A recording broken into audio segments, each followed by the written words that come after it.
Say Heidi. How are we doing? Good. How about a drink? Let's go. Let's do it. First, we start with what is your favorite drink? And I know that we have a very similar palate, so we could just go down all the whiskeys and we could talk wine. But if I had to guess, you're going to choose a Vucare. The Vucare. Only for you, Yeah. Heidi. Only for friends. Cheers. Woo. It's pretty good. It's pretty It's good. It's the Clay Ross special. That's right. I call it a Clay Curé. Clay Curé it is then. Next question. All right. County or transplant? Ooh. I'm a transplant. Yeah. From? That's a harder question. Yeah. Originally from Texas. Yep.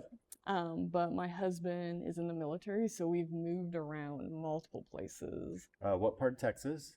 The DFW area. Okay. But you traveled a bit before you got married. I did. I traveled a lot. Yeah. Traveled a lot and then got married to a military man. And we went, I was in Alabama, living and working. He was in New Mexico, and then got married. We went to Korea. We went to Japan. We went to Utah. We went to Texas. And now we're in Colorado. Japan and then Utah. Yeah. As one does. I mean, that's just the natural progression. Yeah. Just life. There it is. I mean, lots of stories in all of those. When did art find you? And then when did you start to pursue it? That's an easy one. So art really found me at the beginning. You know, I've been an artist my entire life. So I don't actually remember any point in my life where I wasn't making art. Yeah. So as a kid in high school, and then I went to college, I majored in studio art.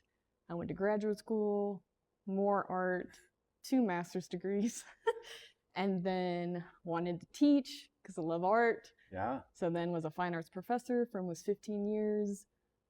So yeah, art has always just been a part of my life. Yeah. You don't look old enough to have all that experience. 2 masters, Yeah. Professor, world Yeah. traveler. Yeah, just started young, Yeah. just doing it, just Explorer of getting all all that things Utah. in. Yeah. I think a lot of people, they will have a memory when they're a child and then fast forward like at this age or at this point I decided to pursue, but neither one of, I mean, that's all blended together for you. Oh Like, yeah, you've yeah. just, it's been who you are your entire life. Yeah, pretty Yeah. much. Like, yeah, I remember when I was a kid, we'd have like dinner parties or something, and I'd be in my room drawing, Uh-huh. and my dad would be like, "You're being antisocial. Come and socialize." Yeah. And I'd be like, 10 minutes. Yeah. Heidi the jerk. That's what we all say around here. Yeah. Hey! Yeah. But yeah, I've always loved drawing, Yeah. always loved just being in the creative environment, the creative world, and still am here at the Look Up Gallery in Yobo. Yeah. We're happy to have you here. It's really awesome. Yeah. Okay, so this is going to be hard Okay. for you to land this plane All right. and maybe just make everyone, I mean, we often say you would hate Heidi if you didn't love Heidi so much. Because, I mean, you can do anything. So that's kind of like the caveat of this question. All right. So every artist has a style, a medium, Mhm. a voice, like something they're trying to say with their art. Yeah. So as an artist, what is your voice? What are you trying to say? Start with your medium. And Start with now my I'm just medium. like opening the floodgates. Yeah. Well, I Because that's loaded. used to, yeah. So I used to define myself as a printmaker. Mm-hmm. So I used to say that, yeah, my medium was prints. Yeah. And that is my specialty. But throughout the years, Can you elaborate on that? Because there's some that might not know. about They're printmaking. thinking like, oh, I bought a print. Oh, Yeah, so like printmaking is being a printmaker is making original prints. So literally, you take a block of wood and you carve your image in reverse into the wood, and then you ink it up and you print it by hand or in a press, and you're hand printing um, all your imagery. Screen printing too, yeah. You're just kind of, you have your screen, you're creating your stencils, and you have a squeegee, and you're pushing the ink through the screen. And so you're building all your prints by hand, and then you're making an edition. So everything is an original. Nothing is digital, nothing is AI, nothing is like that. It's all like hand done. Yeah. And I think there's a real beauty and, of course, art to that. And some people appreciate it and some people don't, but I've always just been drawn to the print form. The idea of mark making. Yes. And yeah, and just having like a limited edition, but a true hand pulled, handmade limited edition, I think is quite beautiful to know that that artist used chisels and a block of wood to make this print. So yeah, that is my actual background as a printmaker, and it was the medium that I love to teach the most, printmaking. Well, that's near and dear for us because a lot of our artisans use like block printing, similar style, and we're both huge fans of like Swoon or Shepard Fairey. Oh yeah. It's a beautiful medium. And so so that's how I used to kind of define myself. But throughout the years and just letting myself evolve as an artist, I love experimenting. And I love trying different mediums. I love pushing myself too, challenging, like, can I do this? Like, that's always a common question I ask myself. Like, can I cast concrete? I don't know. Let's try. And then you knock it out of the park and you all get jealous. So it's like, for me as an artist, it's a lot of fun to explore different mediums. So now I actually just consider myself a multidisciplinary artist, where I just like exploring mediums, experimenting, challenging myself, just seeing what happens. And then the same thing style-wise. It kind of depends on where I am, maybe my community, my place, the people I'm involved with. Like, my style can evolve with that. And so right now, I'm heavily inspired by Ikebana, which is the Japanese art of flower arranging, because we lived in Japan, and that was just a thrilling experience, just 3 years abroad. And then I got to study at the Sogetsu school and learn Ikebana, and then became a certified teacher. So that period of my life was really influential. And now my art has that heavily embedded into it, where I want to make Ikebana screen prints and drawings, and I want to make botanical sculptures, and now I want to dry materials and put them in high relief and then paint that and see what that looks like. So that's kind of where my style and my voice is right now within my art. It's been fun getting to know you and learning more about Ikebana, because I had no idea what Ikebana was before, but I'd seen it. And so I'd see these images of Ikebana, and I'm like, I want to paint that. And I'm just so drawn, and it's so modern, and like the composition is so abstract and balanced. And I mean, it's really beautiful. It's like, it's such a beautiful art form. I had never heard of it either. Like, when we went to Japan, I knew I wanted to just explore the country, the culture, attend everything. And so I just kind of stumbled upon this performance of a master Ikebana artist. And I watched her arrange something for about 30 minutes, and I was blown away. Like, I had chills, I had goosebumps, like I like almost cried. It was like so emotional, and I just thought, wow, like, I've never seen anything like that before. This is beautiful. How can I learn more about it? And so I researched, and I found the Sogetsu school, and I was like, oh wow, like, I can go study here. And then I did for 3 years, and I loved it. I loved that experience. I loved the community. It was this beautiful shared experience with people from around the world too. So people from Europe, Australia, Japanese people, like all of us just coming together because of this beautiful art form. Yeah.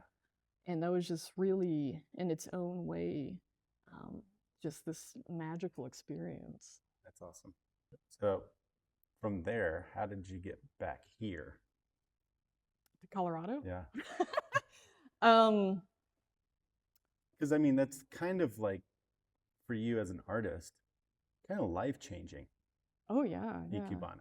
yeah, And then you find yourself back here. yeah. Um, just life. I mean, life took us to Utah, took us to Texas, and then in Texas, we actually found ourselves in a very unique situation where, for the first time in our marriage, we got to choose where we wanted to live. Oh, yeah. Um, and so my husband and I, we collaborated. What do we like? What do we don't like? So we like the outdoors, we like adventure, we like the art community. And I had about a decade where I lived in Fort Worth, Texas, and there was this thriving art community where colleagues and artists, on First Friday, we'd go support each other. And there was like authentic friendships. Yeah. And it was just really, really cool to be a part of. Like, I was excited to go to people's receptions, and they were excited to come to mine. And so I was missing that when I left there. And I wanted to find that. And it's really cool because in Colorado Springs, I feel that. Yeah. And I feel that here at the Lookup Gallery. I feel like the artist and the people are authentic, and they're wonderful, and they truly appreciate each other. They're excited to see each other's art. So yeah, when we were trying to figure out where we wanted to go next, Colorado Springs just had everything that we were looking for, and it just came together. And so we moved here. So We're really happy to have you here. You know, years ago, I was actually in Salida. It was actually the first time I was in Salida. And I walked in somebody's studio and I was talking to him, and he had traveled the world as an artist. He was in New York, he's in Europe, kind of did the cruise thing. Like he'd done the whole thing. And he said something to me that I've just never forgotten. And he said that I've spent my entire life trying to be an artist in all these places. And then I moved to Salida and became one. I feel like I am one here. yeah, And it's crazy that it really takes some, for sure, level of some confidence and growth and maturity, but also it takes a collective. It takes a community to, like, hey, we're in this, you know. And you came at a really great time, because in the last 5 to 10 years, artists have just like come out of the woodwork. I'm like, where have you been hiding? Like all these unbelievable artists that are from here or just moved here, and we all just found each other. It's a really special time, I think, for art in this place. Well, I remember when I met you, I was like so excited, like, this guy's cool. Like, I want to be friends with this guy. And you complimented one of my Ikebana arrangements too. Yeah. So at True North Gallery, when we were there, I made an arrangement, and you're like the only one that noticed it. You're like, I love this, and I love the plant materials in this container. And I was like, this guy gets it. I was like, this guy gets it. Well, I think that's why I was so so jazzed. I remember we had a critique night over there. And we did the thing, and then you were like, hey, I'm working on something you want to see. And you ran out to your car and you brought in all these pieces, you know, very minimal. That's not the right word. The minimal, but with color. I mean, everything's white, but you were taking these raw, natural plant materials and doing it. And we're so very proud. We have a couple in our home. It's our like pride and joy. But that I was just, I loved your work before, and then when you did that, like my mind was blown. And for Emily and I both, you are one of our favorite artists. What and or who inspires you as an artist? We could talk about a lot of people. Sure. Yeah. But let's talk about one. Okay. Okay. And his name is Sofu Okay. Teshigahara. Okay. Yeah. this guy. I am completely enthralled with this guy. So Sofu is a amazing artist. Yeah. He's a painter, a sculptor. He does calligraphy, but he's also the founder of the Sogetsu school that I study with in Tokyo. So let me give you a series of fun facts about Sofu so you just actually know how awesome he is. Okay. All right. So Sofu, at the age of 25, starts the Sogetsu school in 1927. Okay. And he starts it with the mindset that he wants to make Ikebana avant-garde. He wants to bring it into the 20th century. He wants it to be art. Mm-hmm. It's not a flower arrangement anymore. It is art. Yeah. And he also wants people to use their own individual expression, their own imagination. He wants you to be seen in the arrangement. And there's a lot of beauty to that. Mm-hmm. And then the motto is that anyone, anywhere, in any part of the world, with any kind of material can do Ikebana. Mm-hmm. So this idea of being very inclusive, allowing this art form to be for anyone. Use what's at your fingertips. Yeah. So he was just such a revolutionary person at that time. And it's crazy because throughout his lifetime, he passes away in 1979. He surpassed over 1 million followers and students within the Sogetsu school. And his school also became one of the top 3 most popular schools of Ikebana too. So he was just explosive during his time, right? I mean, that's maybe like it breaks your brain. Yeah, no, it's we're not talking about followers yeah. on Instagram. We're talking about like real actual people. And he's like that doing have to find you. Yeah. And he's like doing real world stuff. He's going globally, talking about Ikebana. You know, it's not just in Japan. Yeah. He like really wants to spread this art form globally. And then there's beautiful things too, like very poetic stuff. So for example, the Sogetsu school, like the meaning of it doesn't really have a direct translation. So the translation is a feeling. Okay. All right. And the feeling is at night when the moon reflects onto the grass and this moonlight shimmering and the grass is blowing. And that is what the Sogetsu school stands for. It's awesome. And it's like chilling to describe it and to process what that means because it is so beautiful what he was trying to do with the school. And then just as an artist, he was so out there. Like he knew everyone and everything. And it's crazy because in our Western culture, not many people know who Sofu is. Sure, yeah. But when you hear a name like Salvador Dali, mm-hmm. Andy Warhol, you know those people. Yeah. And Sofu ran in those circles. And so there's some really cool historical photos of Sofu hanging out with Salvador Dali. They were like best buds. He's in Dali's backyard in Spain. And there's a really cool photo of him arranging in this tall container. It's hanging from a tree, and Sofu's making an Ikebana arrangement, and Dali and his wife and some friends are standing in the background, like watching him. And it's just like such a cool photo to me. And then Andy Warhol did these really large screen prints of Sofu in the 70s, and they're just massive because he knew how great this guy was. So he's just such an iconic figure, and I love his art.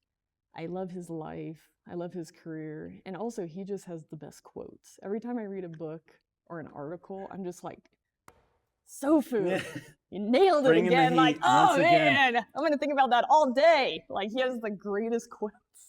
It's so interesting to me. We have this conversation all the time, but how you can have an artist like that is prolific, ahead of his time,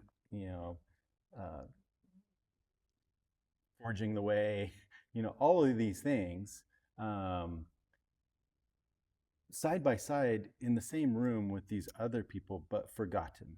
Yeah, Yeah, I know. it's so strange to me, and I think as artists we can relate to that too, because I mean I think I was just talking earlier this morning. I wake up, I'm scrolling and I see uh, uh, one of my favorite artists, and I have many, but John Francis. yeah, I can go on and on and on and on about his work and his process, but a few of his paintings are hanging somewhere. They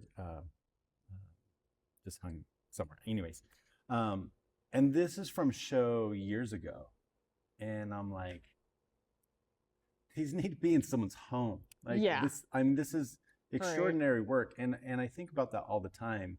Where like when we're talking to artists, and we've had this conversation, like as an artist, you have to be dedicated. You have to have talent, first of all.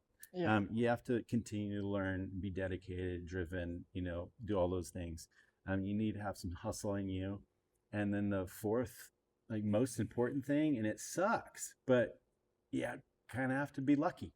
yeah, I mean, yeah, there's so many artists, whether it's personal or historic figure, whatever, that were like, why didn't they get the same kind of recognition? Why isn't this right. on everybody's coffee table? The story of this man that has influenced so many. Yeah, Yeah, yeah, yeah. Well, I know Sofu definitely had hustle. yeah, Like, yeah. that's awesome. Thank you for sharing all that. I know you can go on and Oh, on and yeah. on. I was like, oh my gosh, I Yeah. have so many things to say about Sofu. How does art affect other parts of your life? So when I think about Ikebana, right, as an art form, I've noticed that being the most influential in regards to affecting my life versus other art and other things I've done, right? What I've learned from this art form and through my own artistic practice is that slowing down, Mm. appreciating quietude, appreciating the moment, appreciating just the sheer act of creation Yeah, yeah, is really beautiful, yeah, you know? And giving yourself that time to just be in the moment, to relax. Maybe you have a lot of stuff going on. Maybe you're stressed out about this, stressed out about that. But for this 1 hour or however many you have yeah. to create, just appreciate that moment. Hmm.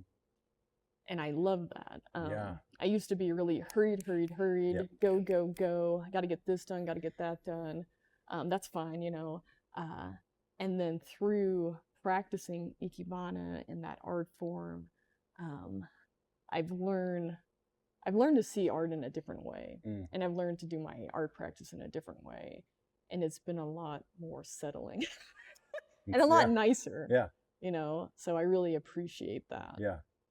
There's Yeah, beautiful maturity in that. yeah, I, as you're saying that, like I've been experiencing something recently, and that really resonates with me. Because I definitely have that twitch in me. Like I yeah, got to be doing yeah, something, yeah, and yeah, and and so sometimes Emily has it too, where like even if you're not doing the thing that you should, sometimes you'll do other things just to do busy stuff, yeah, busy work, yeah, and it yeah. keeps Just you keep from going. the Yeah, important stuff yes, all the time. yeah, But there, it's getting nicer. So we've been painting in the alley, and I've been yeah, talking about like it's just such a really yeah, incredible yes, experience because yeah, why we're clowning around with each other because usually there's a few of us out there painting.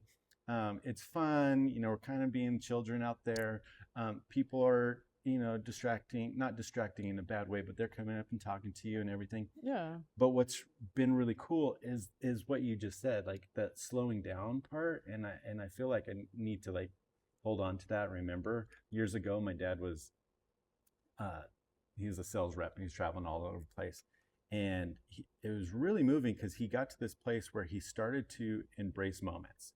So he'd mm-hmm. be driving along the highway in the middle of nowhere and working, going from A to B or whatever, Yeah, and it's a beautiful day, the sun's out, whatever, and he'd pull over the side of the road, he'd get out, climb on the hood of his car, lean against, and just enjoy that moment. And I Yeah. started painting that Yeah. way. I wanted to capture moments because of my dad. And I think that's what I'm experiencing out there when I'm, clowning around and we're Right. painting, because it's not like I'm like brush in hand the entire time, but there's this weird sense of acute focus that I'm, Yes. and Yeah. Yeah. it's I think the slowing down, I think the busyness keeps us distracted. We're not focusing because we feel like we have to get something done. But if Right. we can breathe Right. Yeah. and slow down, we Yes. actually Yeah. accomplish more. And to allow yourself to breathe. Yeah, it's Right. hard. Yeah. Yeah, yeah. Yesterday, I woke up with a lot of anxiety. Think about my kiddos a lot, and that causes a lot of anxiety.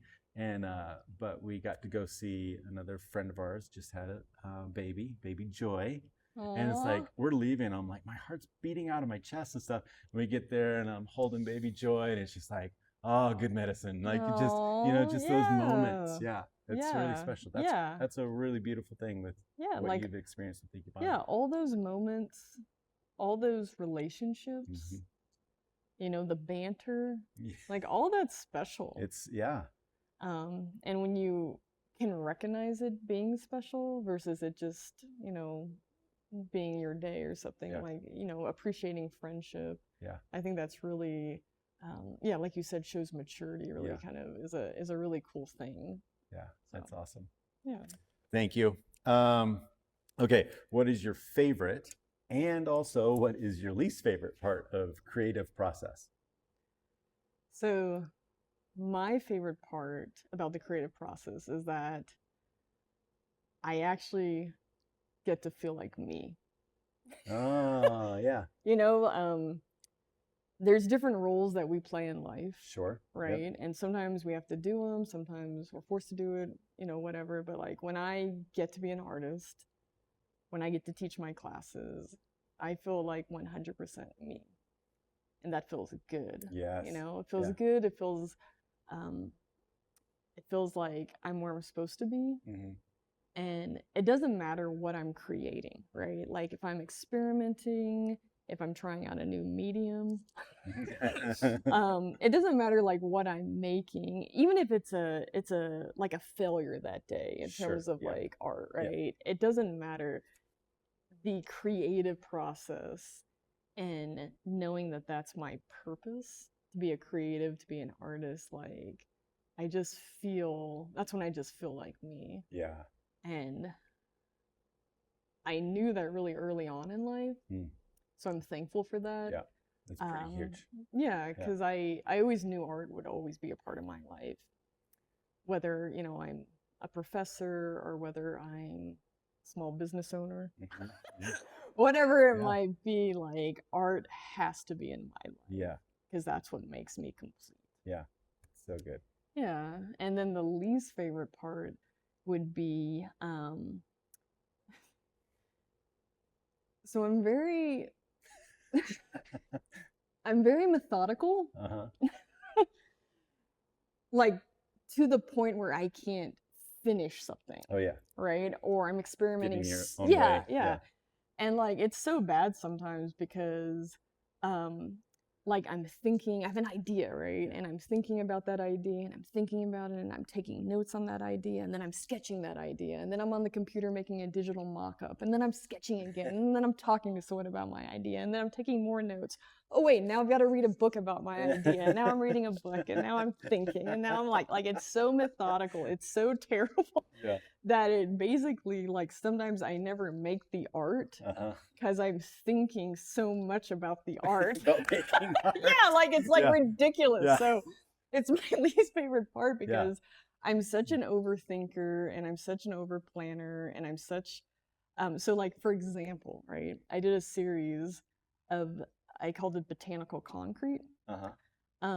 And I taught myself how to cast concrete, and then I fused it with dried plant material, so I had natural and man-made kind of collaborating together. And I did it was literally almost 30 experiments of casting concrete. I'm teaching myself concrete and then doing different mixtures and then doing different dyes and and it was months and months and months of experimenting, and then I was like, oh my gosh, Like, yeah, I was like, am I gonna make anything? Like, woman, come on! Like, oh my god! Like, Well, I think you got it. I think I you taught mean, yourself. Just make something. I do think that So it's not just it's a double-edged sword for sure. it is. It Yeah. is. I just kind of like I just get in my head so much. And so sometimes so with that example, I did actually make a body of work. Good job. You did it. So I Yeah. landed the plane. Yeah. It landed. Yes. But sometimes it never landed. Yeah. So that's my least. Yeah, That's my least favorite part. It's hard because I on one hand I'm like, land the damn plane, I Heidi, know, just come on, land it's gonna it. be fine. But on the other hand, I think there's something so like that in itself is a lost art today because we just want the finished product. Yeah. And so the discovery and the building and perfecting a skill or doing something new, Yeah. exploring, Yeah, I love the exploration product, so yeah. I don't think that's why I'm always so concerned with the finished Sure. product. Yeah. Because I love process. Yeah. I love experimenting. Yeah. And so yeah, like whatever happens, happens. So yeah, it can be a double-edged sword. Yeah. What are our main roadblocks for you as an artist? I think that every individual has different roadblocks. Sure. Yeah. Because they have a different path. Mm-hmm. So for me specifically, my big roadblock is time. Mm-hmm. And that's time because of a variety of things. Mm-hmm. One is my obsessive, process that I have to think through everything. Mm-hmm. But there's also Your mom. yeah, the process of just family. Like, Yeah. I want to be a good wife, and I Yeah. want to be a good mom, and I Yes. want to be home with my family. So, single Heidi, who used to be at the studio forever, Yeah. staying up till sunrise, Yeah. whatever it would Yeah. be, making art, like, she doesn't exist anymore, and that's okay. Because I want to try to find balance. Yeah. Balance in my life is really important. Yeah. And yeah, like I want to be everything if I can. But yeah, time is always this huge roadblock of like, well, when can I create? Yeah. Because I love being an artist. I want to create. I Yeah. want to still do these experiments, but like, when is the best time to do that, So for me, at this point in my life, just finding that time is really hard, Sure. it seems. Yep. Mm-hmm. Yeah. I think it's important, and I will say this till I'm blue in the face, and we're all juggling.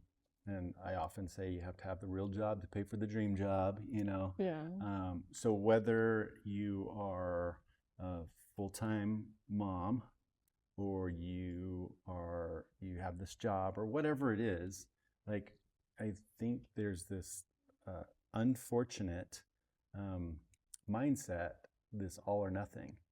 And so I always tell people that, like, okay, if you have this big dream, something you want to do, what part of that can you do? Mm-hmm. It doesn't have to. It can be. We can do both. Yeah. Yeah. Well, it's the funny thing because like right now is probably, it doesn't look like it, the least involved I am with the art community. Sure. But it doesn't look like it because I've got my studio. I'm teaching classes. Yeah. I'm here at some point every week. But yeah, like I used to be a lot more involved. Even going back to what you said earlier about like the breathing, like taking, Yes. It's because like, okay, you are busy, Right. You're chasing a toddler. It's a lot, all those things, but your time spent here is so impactful. Like whether you're teaching or you're creating or whatever it is, like you're getting shit done. Like you're really doing it. Yeah. And so it isn't about like how many hours in the day do I have? Right. But what can you do? Yeah. So exactly, like people, it doesn't always have to be all or nothing. Yeah. You just have to figure out your life. Yeah. And what part to give here, what part to give there. Well, and I think that when we can accept that as reality, it does help us to focus and breathe, and we don't have to feel like we have to accomplish all this stuff. Yeah, your time is so impactful. This is time where you turn to the people and you tell them who you are and how they can find you. All right. I am Heidi Almosara, and my studio is located here at the Lookup Gallery / Yobel. So you can come here, take an Ikebana class with me, and slow down and breathe. Yes. And then you can also find me at HeidiAlmosara.com or on Instagram at Heidi Almosara also. Cheers, my friend. All right. We did it. Yeah. We didn't get one karate chop in there, any Heidi isms. Trying to be professional. You were so I professional. was so professional. I'm so disappointed. There it is. That's what I was waiting for, right there. Yeah. I didn't want to, accidentally kick you.